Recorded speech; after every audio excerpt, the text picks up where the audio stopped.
канадской газете «Торонто Стар» опубликовали колонку под названием «Уйгурам пора сказать никогда больше Китаю» за подписью Майкла Левитта. Статья включает следующее утверждение. Хотя продолжающееся преследование уйгуров в Китае так мало освещается в средствах массовой информации, когда вы в последний раз читали новостной репортаж или видели телевизионный репортаж об их бедственном положении? Наверное, не недавно. Вызывает беспокойство тот факт, что бедственному положению уйгуров уделяется недостаточное внимание, считая его одним из самых ужасающих преступлений против человечества нашего времени. Из истории Холокоста и других геноцидов мы знаем, что безразличие, бездействие и молчание мира перед лицом крайних нарушений прав человека могут привести к буквально смертельным последствиям для жертв, говорится в статье. Министр иностранных дел Великобритании Джеймс Клеверли заявил в пятницу, что во время встречи с вице-президентом Китая Хань Чженом во время его визита в Лондон на коронацию короля Чарльза Великобритания ясно изложила свое отношение к Гонконгу, уйгурам и Тайваню.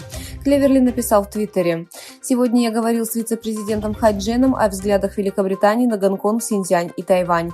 Мы также обсудили совместную работу по изменению климата, экономическим связям и связям между людьми».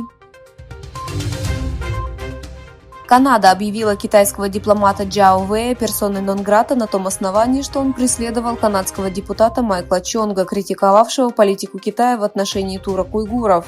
Канада решила объявить Чжао Вэя персоной нон-грата. «Я ясно выразилась, что мы не потерпим никакого иностранного вмешательства в наши внутренние дела», заявила министр иностранных дел Канады Мелани Джоли в своем письменном заявлении.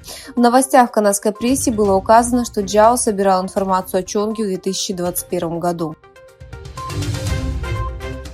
Как сообщает газета Financial Times, Евросоюз объявит о санкциях против китайских компаний, подозреваемых в поставках военной техники в Россию. Ссылаясь на копию санкционного списка, с которой ознакомилась Financial Times, в отчете говорится, что 7 китайских компаний включены в новый пакет санкций, который будет обсуждаться государствами-членами ЕС на этой неделе. Китай приветствовал соглашение министров иностранных дел государств-членов Лиги арабских государств о возвращении режима Башара Асада в Сирии в состав Союза.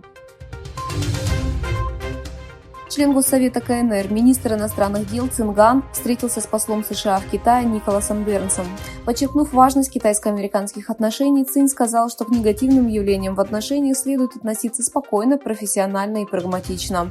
Министр иностранных дел Китая заявил, что США должны прекратить наносить ущерб суверенитету, безопасности и интересам развития Китая, в частности, должным образом решать проблему Тайваня, избегать подрыва принципа одного Китая и прекратить поддерживать или сотрудничать с сепаратистскими силами, выступающими за независимость Тайваня.